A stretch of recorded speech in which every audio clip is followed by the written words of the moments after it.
Hello, I want to show you one application that I would like to do. That's my goal, is to promote on social media, so Facebook or Twitter, other things. I want to promote the fact that I have people coming into my email list. You know, it's kind of a loop. The more people enter into my capture pages, the more promotion I do on social media. Why? Because the people will have more opportunities to see that other people are coming into my mailing list and they will want to also enter. Why? Of course, you have to say in the promotion why those people enter and why they should also enter. You know, like for the lead magnet, the gift that you give to people who enter into your mailing list. So to do that, I want to automate it, of course. So this is another, of course, you can do it simply only with text. But I want one more thing is I want to share an image because it's visual. People like images. So I created in a switchboard, or you could use another tool. It's just a tool to make a template. So that's the template I made. And with this template, you can then change the images and the text. And you ask for a new image to be generated from this template with other images and text that you provide when you generate the image. So here I've put 10 faces and 10 text. And what I want is I have in the text, I have the names, the pseudo of the people who entered. And in the faces, I want to use the service called Gravatar from WordPress, you know. So if you open an account, a free account on Gravatar, you can enter your email address so that you will have a profile picture everywhere on the service that use Gravatar to display a profile image for your email address. So I want to provide Gravatar images for those emails who have a profile picture, and for those who don't have, I want a default image instead of their face. So of course, for the pseudo, on my capture page, I don't ask for the first name. So what I want to use is the left part of their email address. You know, like you have a John Doe at gmail.com. I will want to display John Doe only. I don't want to display the email addresses in full on this image or in the text of the promotion. I just want some names.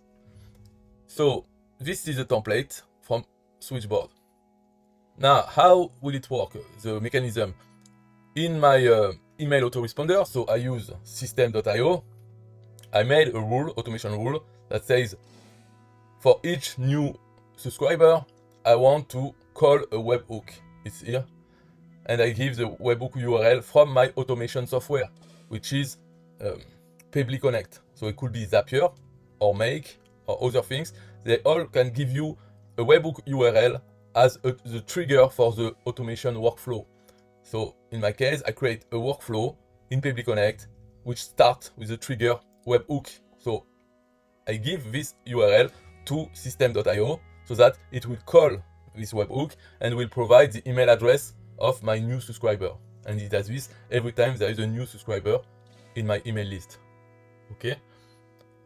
Also, I want to do it as you saw for each 10 times. I show you here, you have 10 people. So I want to do this every 10 times.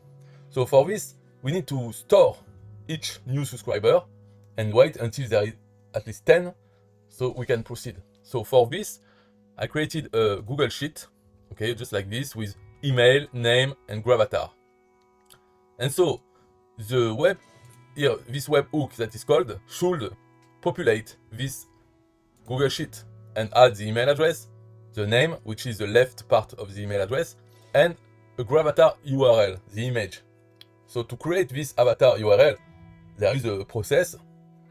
It's based on the email address, but the email address is not in clear in the URL. So you need to create this URL and also give a default image URL if this email address doesn't have a Gravatar account, so it doesn't have a profile picture. So, and you need to also to specify which size you want. So in my template here, the image will be 70 to 20p resolution. So each profile picture should be 256 pixels a square. So that's what is provided in the gravatar URL. Here you see, or maybe not, but the size equals 256. So to create this, to populate, it will be in the workflow. So now that you understand, we will go to the Payly Connect, the automation. I will show you how I do it. There are two workflows in Payly Connect. One is the one we are concerned about because it's to populate the Google Sheet. So we will see this. But you have to understand that there is also a second workflow that is totally different and will only deal with the Google Sheet. That's this other workflow. We just check every, let's say, 6 hours. It will check the Google Sheets and see if there is at least 10 new subscribers. And if so, it will create the image and post on social network. But if there is not yet 10, then it will do nothing and just wait 6 more hours to be called again. So the second workflow is for posting on social media, for promoting my email list.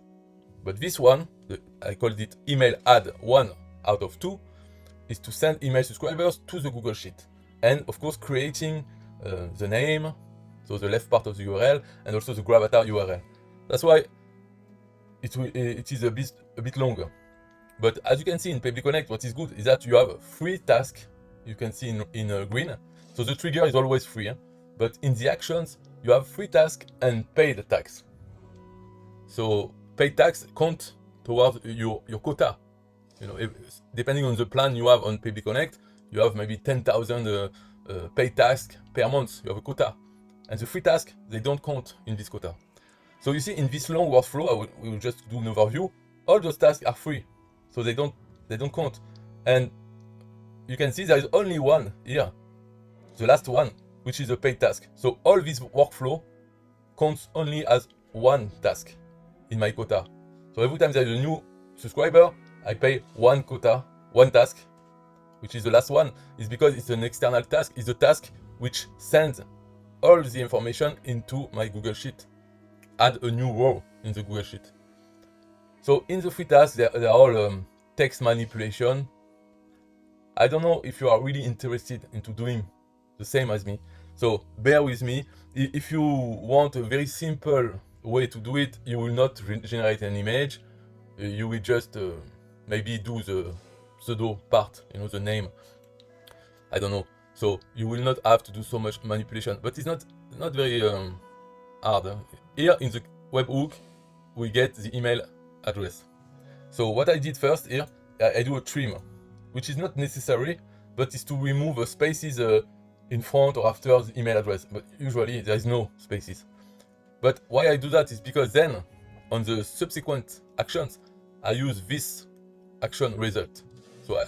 So I mean, it's just a detail, but if you don't understand, doesn't matter. I trim white space. Then the second action is to put everything in lowercase, which often it is already, but you know, just to make sure that it's the proper format for gravatar URL. Because in gravatar URL, they expect you to have no space, and they expect the email address to be lowercase. And since they don't use the email address in the URL, in fact, you have to do a hash. So lowercase, and here I generate the hash, so MD5. It's just a function that will return, you know, you send you give the string toto@gmail.com, and it gives you this here, a string, and this is called a hash. Is to hide the string.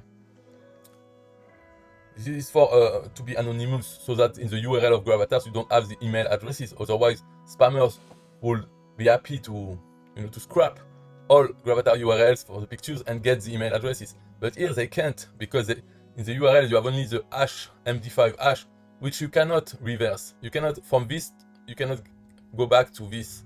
But it's just, you know, I want just something more. What is the hash? Why? How does it work? How Gravatar knows that this hash means this email address? Since you cannot go from the hash to the email. You can only go from the email to the hash. You know? Why? It's easy. It's because Gravatar, when you create an account and you give your email address, they generate the hash. So they know the value of the hash. And then when you ask in the URL the hash, it will be the same. So they know this account as for this email address as this hash. So they know which profile picture to show, you know. But other people, when they see this hash, they cannot guess the email address. I mean, the only way they could do that is they generate many email address and generate a hash for each one, and then they can, from this, they can go back to that. But you know, you have so many combinations that it's not realistic to do that. But that's the only way they could do that. So anyway, here we have the hash, and here I split the email address into two parts, with the separator being the at sign. And I take the first part, the left part, so I get the pseudo, the name that I want to use. And I put the name in uppercase to make it better looking. Here I generate a random number. So why is that? This is for the default image, that if there is no gravatar for this email address, I want to display an image. And for this, I have my own things that I can have any people face. I mean, I have a directory, a folder with hundreds of people faces. And when I call one, it will be one at random. So I put here a random number, because in the gravatar URL, I will call my script, which gives a random face, but with a random number. Why? Because gravatar, if you send the name of a picture, it will save it in its cache. So if I don't do that, in fact, all the gravatar default images will be the same. And that's not what I want. I want to have different images for those who don't have a gravatar. Those emails don't have a gravatar picture. So this is also not very useful for you. And after I have this random number, I URL encode my script, which generate random people pictures, faces. I URL encode it in order to generate the gravatar link. So here I have the gravatar link with everything here. The size, the default image, and the hash, okay? And finally, the paid task is to send everything into my Google Sheet. So here I select email, name, and gravatar. So that's what we have here, email, name, gravatar. So that's the end of the explanation of the first webhook, the workflow, I mean, from Public Connect. Now it's done. This Google Sheet will be populated one by one as a new subscriber come. And then we have the second workflow. So this one, it's run automatically every 6 hours. What it does? First, it checks. So first, let's see the paid task, because this one runs every 6 hours. So here I have a paid task. So every 6 hours I pay one. But then I have a free task, which is a filter. Only continue if there is something.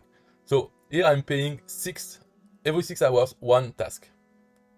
But if there are 10 lines, 10 rows in the Google Sheet, then it continues, and I have one more, two more, three more, and then 6, 7.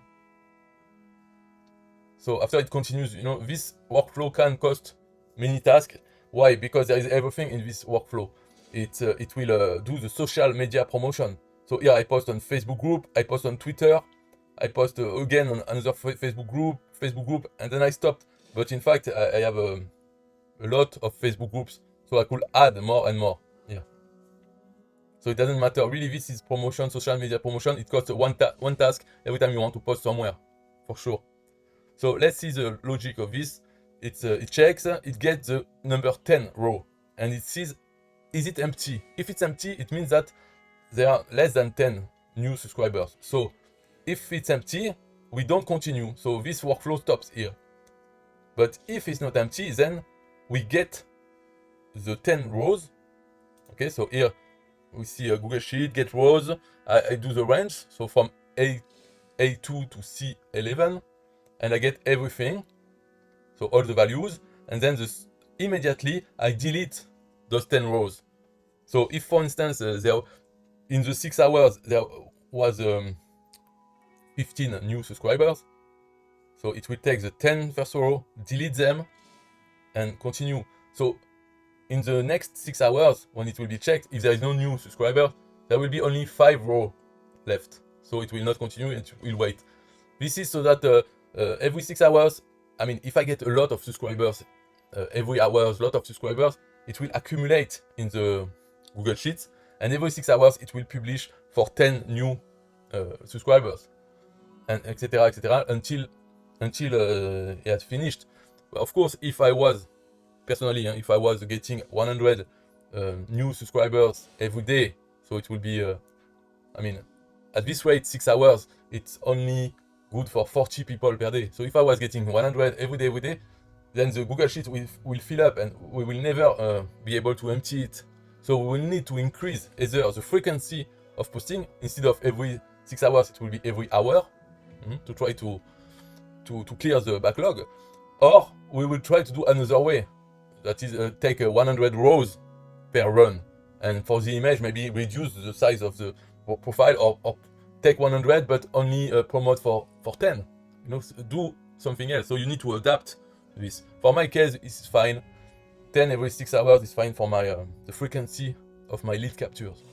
And if one day I have 200, but then the next day I still go back to 30, 40, so the backlog will be reduced eventually. So it's not a problem really to change the workflow just for this spike of new subscribers. It will clear.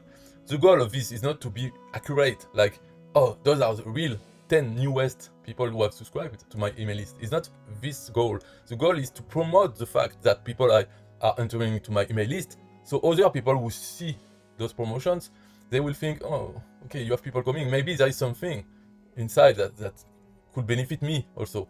So they will go. That's the goal. So then I get the row and I delete the row immediately. And then I generate the image. So here you can see that it's a switchboard action. I get my template, I set the size of the image, and then I fill in each image placeholder. I put the gravatar of the person, gravatar 1, of the rows that I got from the Google Sheet. So all the images, the 10 images, and also the 10 text, they have the names of each row. And the email address, I don't use them. So I could not save them in the Google Sheet, but I did save them, but it doesn't matter, I don't use them because I don't want to display them anyway. So in the background, this is another image, if you want to see here in my template. Here you see I have 10 profile, 10 text, and there is one image in the background. So we can see it here. I put it in the background. So here maybe we don't see anything, but there is one image in the background with only 10% opacity. So it's very light, and it's just so that it's not white background. And for this, I use also my my script that I use for face, for people faces. I also use it for abstract art. So that's what I ask here for an image, a random image of a piece of abstract art that I will use as the background. Very slight, we don't even see it, just to have something. So here is how I generate the image. So now I have the image, I have all the names, but then here I create a text. So in this text, so what I use default value, this is not important, it's just to create a text. So I say 10 new people have come. Here are their pseudo, their names.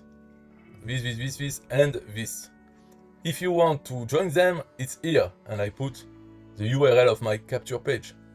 So this text is very simple. It just says that 10 new people came, here are their name, and if you want to join them, it's here. I call it French text because I will also generate the same for the English. So I have a text in French with the names and the URL, and also I will have English. Here, I generate a random number. This is just to use as a delay. So I generate a random number between 5 and 60. I will use it as a delay, so you can see it here. Delay for minutes, and I put the result of my random number.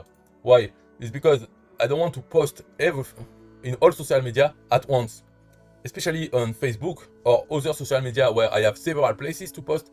It's not good to post it at the same time because it will be seen as a spam overload. So you need to wait between the posts, and also it's better anyway. So here I choose between 5 minutes and 60 minutes. So you see, the more I have and the more delay I put between actions, maybe if it will be 30, let's say every half hours it will post on Facebook on another group, so it's fine. Here I've put Facebook and Twitter because it doesn't matter to do it at the same time, because Facebook and Twitter are not the same, so they will not, for each social media, it's one action, so it's not spam. So here, if you have a more Instagram or other things, you can add them at the same time. It doesn't matter. So how do I do? Now I have the French text, and let's say I post on a Facebook group. So the Facebook group is called Club Affiliation Facile. So here I provide the photo URL. It's the switchboard image that I've just generated before. And in the description, I can add a text. I say, hello, new members in the Club Affiliation Facile. So a text related to the group I'm posting into. And then I add the French text. So the French text will be the same for all places on social media, but I can add things specifically for each group so that the message is not the same everywhere. Same for Twitter. I mean, in Twitter, what did I think yes, I didn't put anything. I just put the French text. So it will be 10 new people came here and you can join them here. That's it. Wow, because Twitter, doesn't matter. So I just put like this. Then I wait and I do it in another group. This one is called Taper Info. So same photo URL. And here I put again new people want to benefit. Who's next? And then the French text, etc., etc. So I do only 3, but you can add more. I will add more after. And that's how it works for this tutorial. Understand? This is the one who manage Google Sheet to social media promotion, and the other one is the one which just populates the Google Sheet. So you have 2 things working. And this one, the first one, the trigger comes from SystemeIO, from the email autoresponder. If you use Aweber or other things, you have also automation. You can say that when you have a new subscriber, then call a webhook, and you will call this one. When you create the trigger, they give you the webhook URL here. You copy and you put it in your software, email autoresponder. So this one is just to populate Google Sheet. The other one is to monitor the Google Sheet. And when there is at least 10 rows, then process and create the image and post on social media. And of course, delete those 10 rows. So that, it works. Maybe you don't know this, but let's say in here. So here you see, while I was talking, there is a new one who came in. You can watch the video. There was only 1 line. Now there are 2. This is because it is working at the moment. So what I wanted to say is that, it works, Google Sheet. Let's say you have now 15 rows filled in. I take from row 2 to row 11 to have the 10 rows. And then I delete the row 2 to 11. What happens is that the row number 12 will become row number 2. Everything goes up. So the Google Sheet is always, if there is one row, it will always be the row number 2. Because you delete and it goes up. It doesn't leave an empty space here. When you delete row 2 to 11, it will not be empty. It will be filled in by what is next after 11 when you do the action of deleting. This is important to understand, because that's what allows us to work with it. Because Google Sheet automatically doesn't leave a blank space when you delete the rows. If you were to clear the values of the rows from 2 to 11, if you clear the value of the cells inside, then yes, it will not work. But because we don't clear the value, we just delete the rows. So they are deleted, and in fact, they exist again. Always the row number 2 will exist. If you delete it, it still exists, but it's filled in with what was after. This is important to understand. If you can make in your head, or you understand maybe, but for those who don't understand, try to imagine this. You have a lot of things inside. You delete the row 2 to 11, and then you will still have things in row 2 to 11, but there will be the things that were previously after row 11. Number 12, 13 will go up and fill in, will become the row 2 now, So that's the end of this video.